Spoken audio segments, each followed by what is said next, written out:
Hello bachon, let's read this question. The question says that has total 3 questions given. First question says that with the help of a diagram, show how when light falls obliquely on the side of a rectangular glass slab, the emergent ray is parallel to the incident ray. Second question says that show the lateral displacement of the ray on the diagram. And third one, state two factors on which the lateral displacement of the emergent ray depends. तो चलिए इस question को solve करते हैं step by step. यहाँ कहा जा रहा है पहले क्वेश्चन में हमें शो करना है कि अगर लाइट फॉल्स कर रही है obliquely on the side of rectangular glass slab तो इमरजेंट रे क्या होना चाहिए, पैरेलल होना चाहिए इंसिडेंट रे के। सेकेंड वन, शो करना है कि lateral displacement of the ray on the diagram। And third one, यहाँ पे बताया जा रहा है कि हमें दो फैक्टर बताने हैं on which the lateral displacement of the emergent ray depends। यहाँ लिखेंगे सबसे पहले की कॉन्सेप्ट, राइट। यहाँ पे बात किया जा रहा है lateral displacement के बारे में, तो यहाँ लिखेंगे a ray of light travels in a certain straight line path। Straight line path, जैसा कि हमें पता है कि लाइट जो है स्ट्रेट लाइन में चलती है। अब यहां पे after refraction through a glass slab, right, it emerges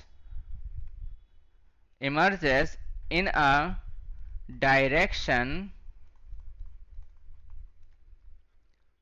parallel to the original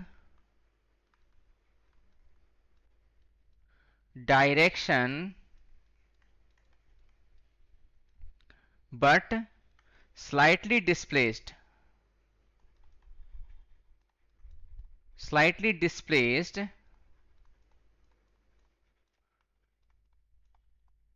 from the line। और इसी को हम क्या बोलते हैं, this is called the lateral displacement, right. अब इसको हम सिंप्लीफाई करते हैं, तो यहां पे आप देखोगे पहले क्वेश्चन का आंसर क्या होगा। तो यहां पे ए जो है हमें इसका जो है रे डायग्राम बताना है, राइट। सो यहां पे पहले क्वेश्चन का आंसर क्या होगा, कुछ इस प्रकार से हम इसका रे डायग्राम बनाएंगे। तो यहां पे आप देखोगे ये हमारा एक ग्लास स्लैब होगा, राइट। और यहां पे हम एक नॉर्मल ड्रॉ करते हैं। यहां पर क्या होगा, इंसिडेंट रे आएगा सोर्स से, राइट। ये क्या है हमारे पास, इंसिडेंट रे आएगा, राइट। और यहां पे जो एंगल होगा वो क्या होगा, एंगल आई होगा, इंसिडेंट एंगल होगा। और यहां पे एन बोलते हैं इसको हम लोग नॉर्मल, और यहां पे एन डैश लिखेंगे, राइट। अब यहां पे जब एयर से ग्लास में जा रहा है रे, यानी कि रेयर से डेंसर की तरफ जा रहा है, तो वो क्या होगा, टुवर्ड्स नॉर्मल की तरफ जाएगा, कुछ इस प्रकार से। यानी ये जो होगा हमारे पास रिफ्रैक्टेड रे हो जाएगा। और यहां पे जो एंगल होगा उसको बोलते हैं एंगल ऑफ रिफ्रैक्शन बोलेंगे, राइट। यहां पे हम लिख दे रहे हैं एंगल आर हो जाएगा यहां पे। अब यहां पे जो है ग्लास के सेकेंड एंड पे टकराएगा ये लाइट रे। अगेन यहां पे एक नॉर्मल ड्रॉ करेंगे हम लोग, राइट। अब देखिए ये रेयर था, ये डेंसर था, अगेन हमारे पास रेयर आ गया। तो ये वाला एंगल जो होगा वो सेम होगा एज एंगल आर के, राइट। अब यहां पे नॉर्मल यहां ड्रॉ कर लेते हैं, एन एन डैश यहां पे है, राइट। अब कोई रेज अगर होगी डेंसर से रेयर की तरफ जाएगी तो अवे फ्रॉम द नॉर्मल हो जाएगी।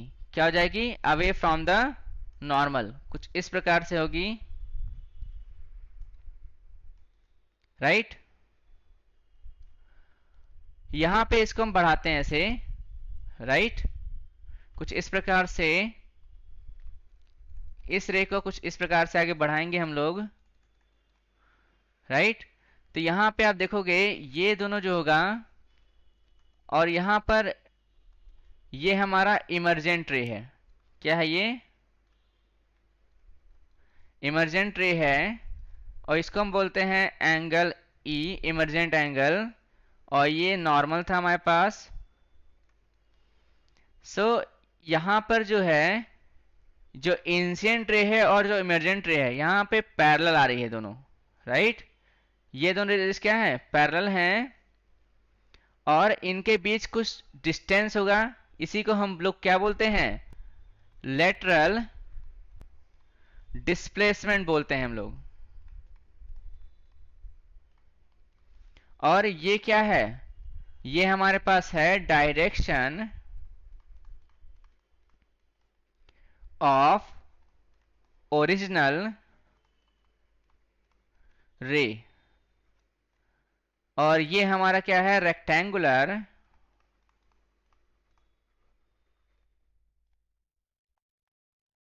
ग्लास स्लैब है, राइट।